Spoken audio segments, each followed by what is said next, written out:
what other things conceivably could AI change about what we do and don't have to do in life? So the traditional way maybe of imagining a utopian condition is just the vision of material plenty. So like a medieval fantasy of the land of cocaine, which was basically rivers overflow with wine, roasted turkeys fall from the sky onto your plate.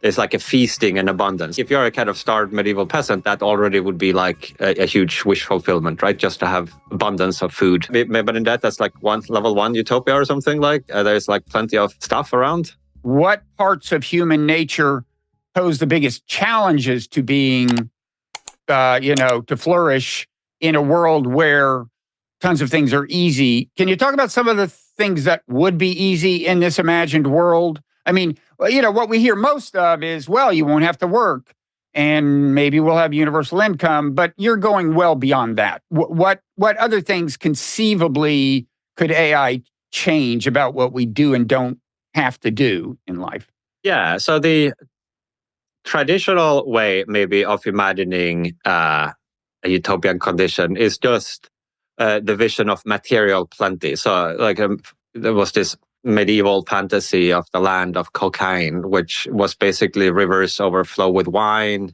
roasted turkeys fall from the sky onto your plate. There's like a feasting and abundance. So it's easy, like if you're a kind of starved medieval peasant, that already would be like a huge wish fulfillment, right? Just to have abundance of food and maybe some like partying and loosening of the social mores. So that you could like it might be, but in that's like level 1 utopia or something like. There's like plenty of stuff around. Then like level 2, so that would be post scarcity. Then you could say like, well, one step more advanced than that is if you could also have post work. So not just are we very rich, but we don't have to work to make all the money. Like, so you have robots maybe running around, like growing the food and running the factories and driving the cars, etc. And we have both post scarcity and post work. That would be a more radical conception. Mm-hmm. But I think we can get a couple of levels beyond that. So it's not just that human economic labor that will become obsolete when AI fully succeeds, but a wide range of other instrumental efforts as well that we currently have to undertake.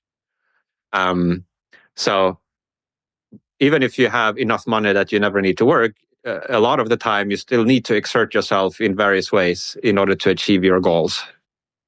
I mean, Bill Gates has to brush his teeth every morning. If he wants to get fit, he has to put in the hours at the treadmill. If you want to have a good relationship with other people, you have to spend time and talk to them and like invest in various activities. So I think if you start to think through these kind of leisure activities that we might fill our lives with, if we had like a high level of universal basic income, like a lot of those can be crossed out. That might no longer make sense if the reason for doing them they didn't apply because a robot could do them all better.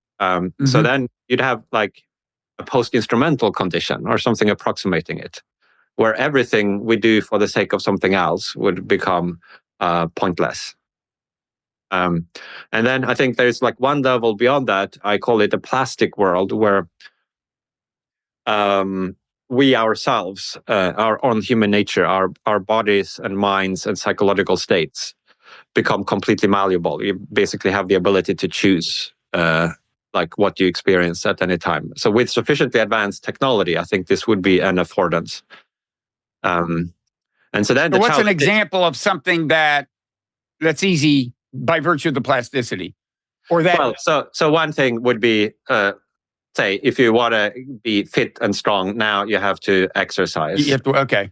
But then you'd maybe just take a pill that would induce the same physiological effects in your body without spending an hour on the Stairmaster. I'm in favor of that. I want to go on record. But maybe more importantly, our mental states. You would be able to, if you want to experience joy, you'd have sort of imagine the perfect drug without side effects and without addiction that just specifically induced the precise change in your psychological states that you wanted. Maybe not drugged out, just a pure elevation of your enjoyment of the moment, let's say. And so on for every possible mental state or mood or experience and skills as well. Do you think it's still an open question as to whether that is in principle possible? In other words, addiction happens by virtue of the fact that what goes up must come down, so to speak. That pleasure inherently, comes with a time limit, and worse than that, that once it's gone, you tend to long for it. I mean, that's a common experience. Both with drugs and with things like status elevation. This is why, like, so many athletes after they retire get depressed, and even get depressed, 3 days after a great victory, and so on. Is it established that is fixable in principle, that it's not almost built into the metaphysics of the universe somehow, well, as opposed to be, yeah. I think to at least a significant degree, I think we have existence proof.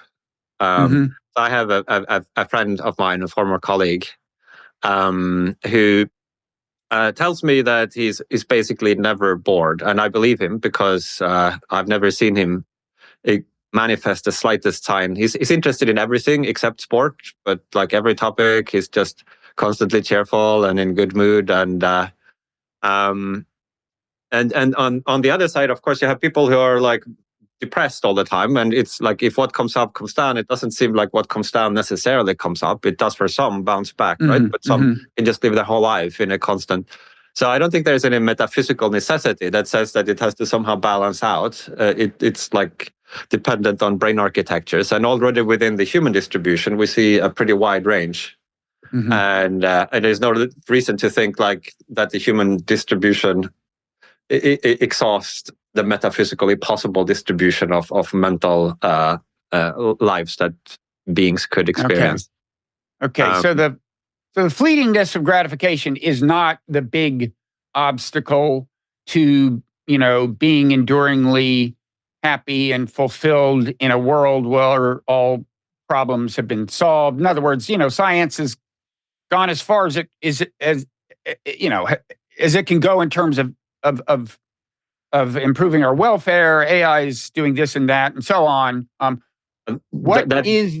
that's this technological maturity. I think it is a big problem today, right? Where our kind of neural architecture, we have this hedonic treadmill, right? Like where our kind of expectation level. So it makes it really hard. You have to put on this more and more elaborate show of like slightly better dramas and slightly more comfortable chairs, and all this effort goes into just to like wring another little drop of reward from our reward system, and then it recalibrates.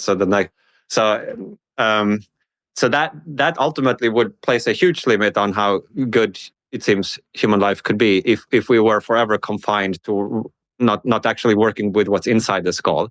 If the only way we could affect what's inside the skull is through sort of our sensory organs, then I think that would be diminishing returns. And we are probably already a good distance up that diminishing returns curve. I mean, if without changing our internals, it might be that life now for people who live in reasonably affluent conditions is closer to the maximum than it is to sort of the hunter-gatherer existence. Like once you have enough to eat and warm shelter and a few other things, you might be more than halfway to sort of how materially good things could be for a human being.